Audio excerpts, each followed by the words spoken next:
O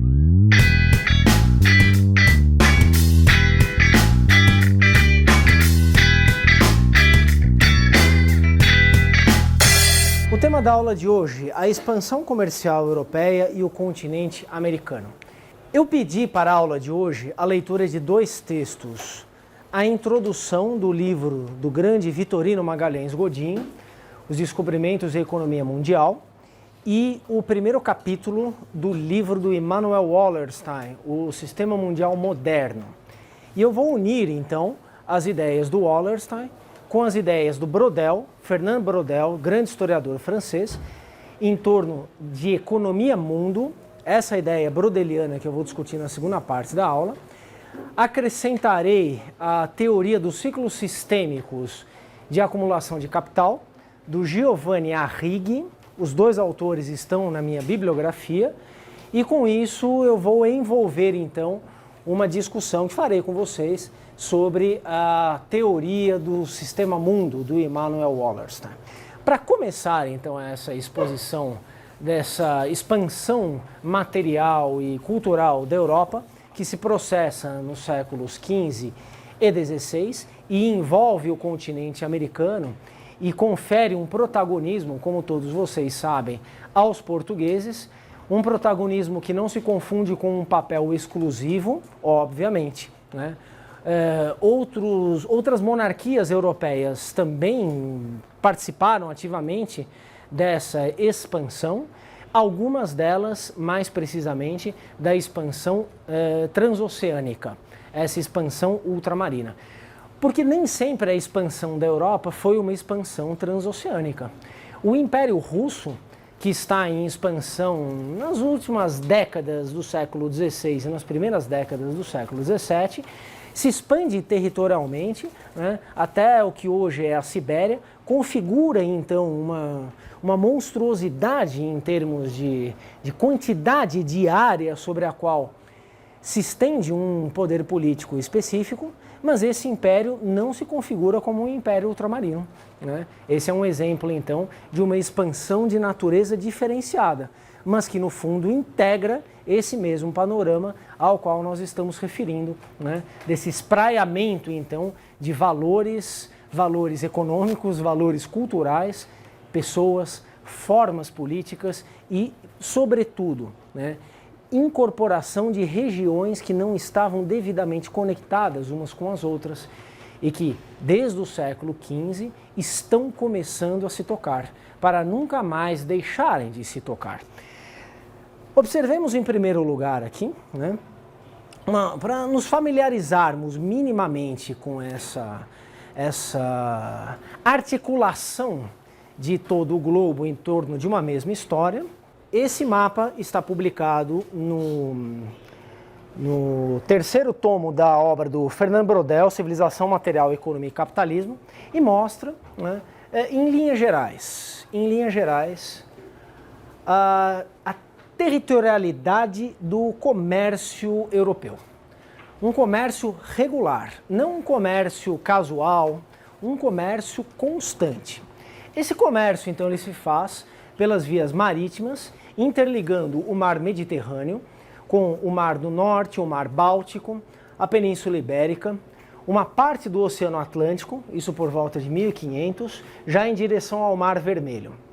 Todo o continente europeu está banhado por esse comércio continental, né? Envolve o norte da África, uma parte da Península Arábica, uma parte então do leste da África, em direção à Escandinávia. Rotas terrestres cruzam de norte a sul esse continente e se expandem novamente em direção à Rússia e em direção à Península Arábica. Isso por volta de 1500. Isso é regular. Esse comércio aí não tem volta. É um comércio estável, é um comércio forte e seguro. Observemos a mesma representação, aqui já para o ano cerca de 1775. Nós temos que aquele comércio todo é mantido e ele é brutalmente expandido. Ele já inclui, então, o Oceano Atlântico, toda a costa africana, seja ela a costa atlântica, seja a costa índica, o extremo oriente, com exceção feita à atual Oceania, que estava, enfim, começando no final do século XVIII a entrar nesses sistemas de distribuição de mercadoria, de navegação, né? Então as viagens célebres do Capitão Cook no século XVIII são um marco fundamental dessa incorporação da Oceania nesse sistema de dimensões globais, mas aqui ainda não é uma incorporação regular. O continente americano, todo ele incorporado, o Oceano Pacífico, com base nessa rota do Galeão das Filipinas, um comércio espanhol que liga então Manila, nas Filipinas, a Acapulco, no vice-reino de Nova Espanha. De modo que nós temos então, nesse último quartel do século XVIII, uma globalização a partir de uma expansão europeia. É a economia, é a sociedade, são as culturas europeias que se expandem em direção ao restante do globo. Nunca houve nenhum outro continente, nenhum outro grupo de culturas, um grupo de estados com pretensões expansionistas tão assintosas e tão bem-sucedidas em escala planetária, isto é, em escala que incorpore todo o planeta a essa expansão, como essa expansão europeia iniciada no século XV. Ela não é, não obstante, uma expansão linear, ou seja, quando ela tem início no século XV, e aí novamente os portugueses são protagonistas, ninguém poderia afirmar, ninguém vislumbraria qual seria o ponto de chegada disso. Não se tinha, aliás, um projeto nessa direção. Essa é uma expansão que se processa de acordo com demandas históricas específicas, com condições de realização práticas específicas. Ela é toda entrecortada, né? Uma etapa dessa expansão não conduz necessariamente a outra etapa. O produto final, isto que nós poderíamos chamar de uma globalização, com base então nessa expansão europeia, esse produto final, né, não está inscrito necessariamente na lógica, na natureza dessa expansão desde sempre.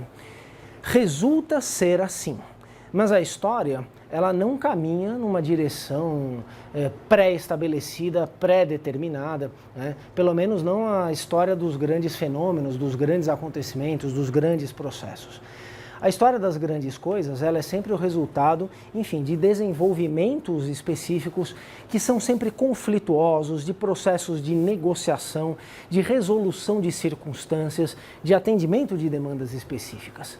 Não obstante, evidentemente, a crença ainda persistente, me referi a isso na aula passada, quando a gente estava, eu acho que já analisando o documento da segunda parte, a vigência de teleologias, né, de ideias de que a história caminha em direções seguras a destinos finais, né. Eu me referi a uma teleologia de tipo cristã, me referi a uma teleologia iluminista, me referi a uma teleologia comunista, né, que em diferentes momentos, por diferentes motivos e com base em diferentes argumentos, conceberam que a história, de algum modo, seria resolvida por acontecimentos finais. Dessas teleologias, dessas três, existem outras teleologias ainda disponíveis, sem dúvida nenhuma a teleologia cristã parece ainda a mais dotada de vitalidade, né? Pelo menos é nesse tipo de história que acreditam o maior número de pessoas dentre aqueles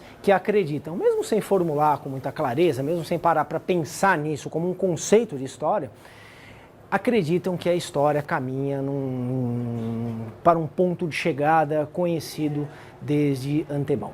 Aqui, então, temos que nos desprender de qualquer teleologia que implique uma concepção errônea de que desde sempre a Europa estava se expandindo em direção a essa dimensão aí, né? Em direção a essa globalização. O termo globalização é um termo muito atual, né? Ele é um termo muito veiculado, enfim, pela intelectualidade, pela imprensa, pela opinião pública, pelos analistas sociais, pelos economistas dos dias de hoje. Quer dizer, é uma palavra que está aí, enfim, na televisão, que está aí na mídia, que está aí na cabeça das pessoas que pensam o mundo de hoje. Ela é uma palavra que faz muito sentido, né? Agora, depende de que tipo de globalização nós estamos falando, né? Se a globalização significa, já adianto, de modo tremendamente ingênuo, uma uniformização absoluta de padrões, né, implicará um fracasso interpretativo, né? Essa globalização dos dias de hoje, sem dúvida nenhuma, possui denominadores comuns, possui vetores de homogeneização, né? Tem a ver com uma aproximação em escala inédita, em intensidade inédita, de diferentes partes do mundo, uma aproximação potencial, claro, né? Que teve início nessa expansão do século XV. Né? Ora, mas o que tem a ver esse mundo aqui do século XV com o século XXI em termos de comunicações ou em termos de fluxo de pessoas? Né? Aqui, né, uma volta ao mundo, se bem sucedida, levaria pelo menos uns 6 anos. Praticamente impossível conceber uma volta ao mundo em menos de 6 anos. Então vamos supor que um barco saia de Portugal e circunnavegue a África, num determinado momento precisa cruzar o Oceano Atlântico em direção ao oeste para pegar a rota do Cabo das Tormentas, passar pela África do Sul, seguir para o Oceano Índico, enfim, dar lá no Pacífico, voltar ou fazer uma rota contrária. Dá aí uns 6 anos. Para, recarrega, conserta, descansa, espera a época favorável da natureza, não é? Hoje, enfim, em 2 dias você pega um avião de um lugar para o outro e de outro lugar para o outro e, em tese, você pode dar a volta ao mundo. Aproveitando, né, muito menos do que se fizesse com esses 6 anos de barco, evidentemente, e sofrendo mais ou menos a mesma coisa, né? Pelo menos para as pessoas altas que têm que entrar num avião, sabem do que eu estou falando, uma tormenta horrorosa, né? Não sei que você vai de primeira classe, mas é um privilégio de poucos, né? Bem, essa diferença enorme, por exemplo, do tempo de uma viagem do mundo, não deve obliterar a constatação de que foi no século XV que uma viagem, no começo do século XVI, para ser mais preciso, que uma viagem ao redor do mundo se tornou possível pela primeira vez. Por que ela se tornou possível? Porque ela se tornou desejável. Porque criou-se uma demanda em torno de uma viagem ao redor do mundo. Por exemplo, aquela intentada por Fernão de Magalhães, justamente no começo do século XVI. Ele não completou essa circunnavegação do globo, mas os seus imediatos completaram a viagem. Foi a primeira volta ao redor do mundo, essa empreendida pela armada de Fernão de Magalhães, né? Bem, criou-se uma demanda, a partir daí criou-se uma solução, buscou-se então um determinado objetivo. Porque antes disso ninguém queria dar a volta ao mundo, isso não interessava a ninguém, isso não faria nenhum sentido como uma projeção de uma expansão material, como obtenção de determinadas condições tecnológicas. Essa é uma demanda criada justamente pela expansão material e cultural da Europa. Estamos então mais ou menos no mesmo diapasão, né? Ainda que uma diferença brutal de tempo. E essas comunicações então? Porque hoje em dia nós podemos falar em tempo quase real. Não se esqueçam que as comunicações digitais implicam sempre uma defasagem de alguns segundos entre a realidade e a captação dessa realidade pela transmissão digital, não é? Enfim, quem assiste futebol na TV sabe do que se trata, né? Aqueles jogos importantes, você sempre sabe se saiu um gol antes de ver na TV, porque tem sempre um cretino gritando no prédio ao lado que está escutando pelo radinho, né? Então bateu o escanteio, já estão comemorando, né? Sim, porque a transmissão do rádio é mais rápida do que a transmissão digital. Mas vamos admitir que isso seja uma transmissão em tempo real. Ora, eu me lembro na década de 90, e eu era estudante de história, eu pude assistir à Guerra do Golfo, iniciada então, enfim, pelos Estados Unidos, a Guerra do Golfo em tempo real, né? A CNN, você lembra disso? A CNN transmitindo. É atrativo para os jovens e de repente entrou a guerra. Isso, urgente, rápido, né?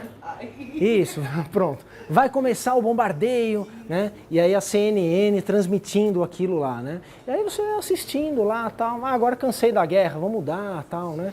E isso ainda pode acontecer, né? Então, enfim. O Torres Gêmeas também, né? Eu estava assistindo desenho. Isso. Esse é um bom exemplo de como a gente vive uma simultaneidade, né, uma sensação de testemunhas oculares da história, sem que isso signifique necessariamente um processamento, uma compreensão do que ocorre em função dessa velocidade das informações, né? Então, em 11 de setembro de 2001, né, 2001, um monte de gente que tem idade para isso, evidentemente, né? Desculpem aí, que tem um pessoal novinho aí e tal, né? Mas é capaz de se lembrar onde estava e o que estava fazendo, né? Quando soube do ataque terrorista, as Torres Gêmeas e tal. E quando eu liguei a TV, uma já estava pegando fogo e eu vi o segundo avião batendo, né? Isso, aí a gente lembra dessas coisas, legal, aí você fica vendo, puxa vida, mas que cena maluca, o que será que está acontecendo, né? Você sabe que você é testemunho ocular de alguma coisa muito importante, né? Se você muda o canal, está passando uma outra coisa, você pode continuar alimentando essa sensação, né? Puxa, algo de importante está acontecendo, né? Mesmo que no final das contas você passe o dia inteiro e você chegue lá no Big Brother, né? Acreditando que tem alguma coisa importante acontecendo, né? Quer dizer, se estão transmitindo, algo de importante deve estar acontecendo, né? Claro, é uma caricatura, né, esse exemplo hipotético que eu dou, né, de um ataque das Torres Gêmeas até o Big Brother, né, para dizer que essa quantidade de informações não traz necessariamente as condições, ou não traz de imediato as condições de compreensão daquilo que nós estamos vendo, né. Como quer que seja, né, essa oferta, né, de informações, de imagens, de acontecimentos, né, esse encurtamento do tempo, essa sensação, então, de que o que se passa do outro lado do mundo está se passando aqui também, quando você liga, por exemplo, uma TV ou quando você se conecta na internet, né, quer dizer, imediatamente você é transportado para uma outra parte do mundo. Isso pode ser visto como um aprimoramento de algo que começou a ocorrer com essas grandes navegações de finais do século XV. Porque foi aí, pela primeira vez, que partes do mundo até então completamente isoladas umas das outras passaram a poder se comunicar. Não significa que se comunicassem.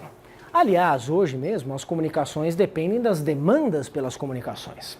A oferta de uma tecnologia não diz nada não nos diz nada em termos de dinâmica de uma vida social.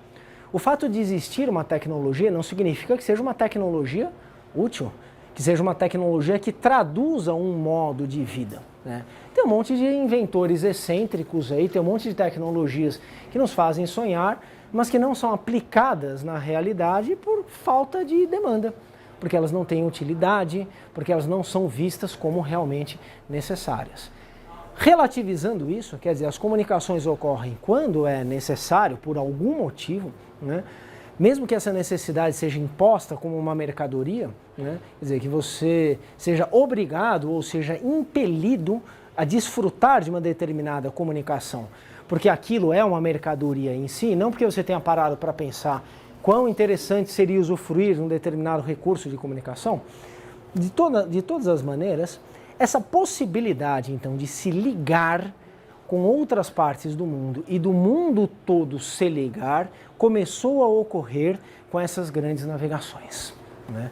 Foi aí nas palavras, então, desse grande historiador português, Vitorino Magalhães Godinho, né? Foi aí que o Mediterrâneo deixou de ser uma espécie de lagoa central do mundo para os europeus, que o Oceano Atlântico deixou de ser uma barreira intransponível para os europeus. E foi aí que, nessa visão de mundo europeia, o globo deixou de ter dois limites que não se tocavam, né? Um extremo ocidente e um extremo oriente. O mundo passou a se tocar. Essa é uma perspectiva eurocêntrica, essa que está analisando o Magalhães Godinho. Sim, mas é justamente essa perspectiva eurocêntrica que nos dá a medida, então, de uma globalização que tem a sua origem na própria Europa, né? A história da globalização, ela tem, então, um forte cunho eurocêntrico. É a origem dessa globalização. Muitas coisas mudaram tremendamente. E eu corro o risco aqui de estar justamente referendando uma concepção teleológica da história, quando eu digo que hoje essa globalização, né, que existe, começou a nascer aqui. Sabemos isso hoje e podemos afirmar isso hoje. No entanto, corremos o risco de projetarmos para esse passado o nosso presente. Como se então a transmissão do ataque das Torres Gêmeas estivesse nascendo aqui. Isso seria um exagero, isso seria um equívoco. Seria então ignorar as descontinuidades nessa história e as outras possibilidades de que a história tivesse se realizado das maneiras que ela não se realizou. Mas afinal de contas, por que o mundo então deveria continuar cada vez mais conectado? Por que ele deveria então aprimorar esses recursos de conexão entre as diversas partes, simplesmente porque essa conexão começou a ocorrer no século XV? Essa é uma boa pergunta. Não necessariamente deveria ter sido assim. Acabou sendo assim. Essa afirmação, então, precisa ser relativizada, não como um diagnóstico de um movimento linear, de um movimento inequívoco, de um movimento seguro. É um movimento apreensível numa perspectiva temporal mais ampla, mas que só tem validade se for realmente compreendido com base nessas descontinuidades e nessas alternativas não realizadas. Quais são essas necessidades europeias que levam o continente a se expandir? É uma expansão parcial. A própria expansão portuguesa não é uma expansão linear. Quando nós dizemos, olha, ela começa em 1415 com a tomada de Ceuta no Marrocos, corremos o risco de encerrá-la com o descobrimento do Brasil em 1500.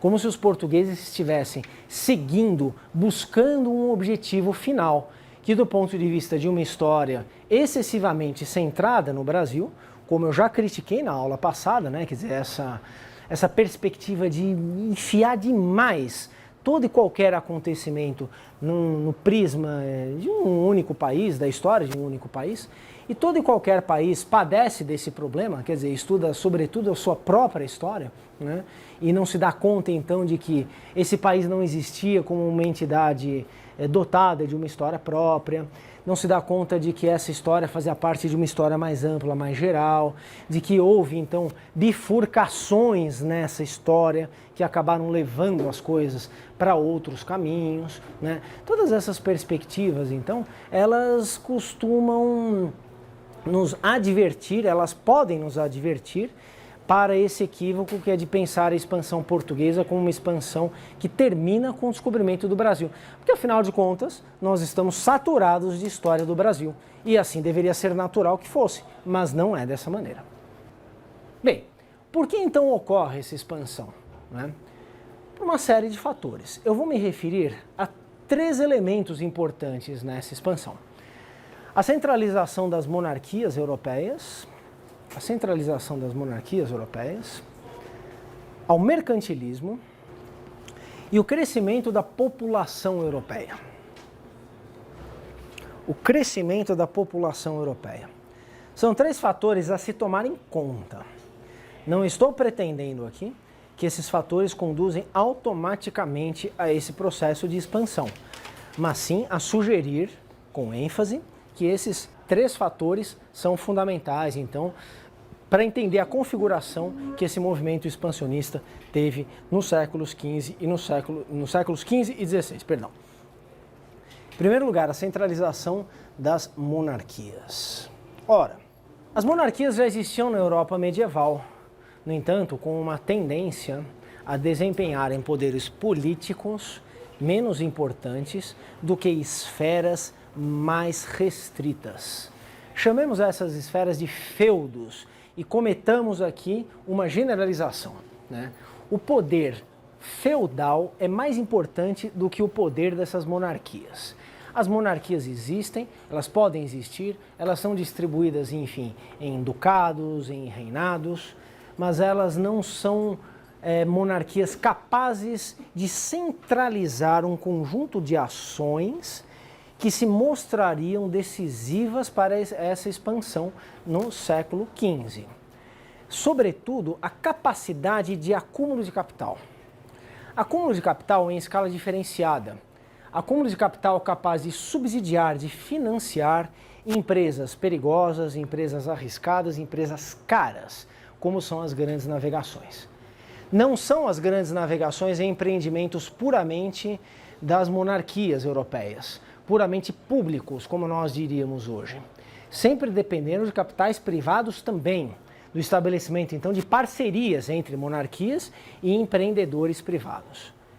No entanto, se já existia capital, se já existia estrutura de mercado, pelo menos desde o século XIII na Europa, é nesse século XV que a concentração de poderes políticos na esfera de algumas monarquias permite o início de um acúmulo de capital em escala diferenciada.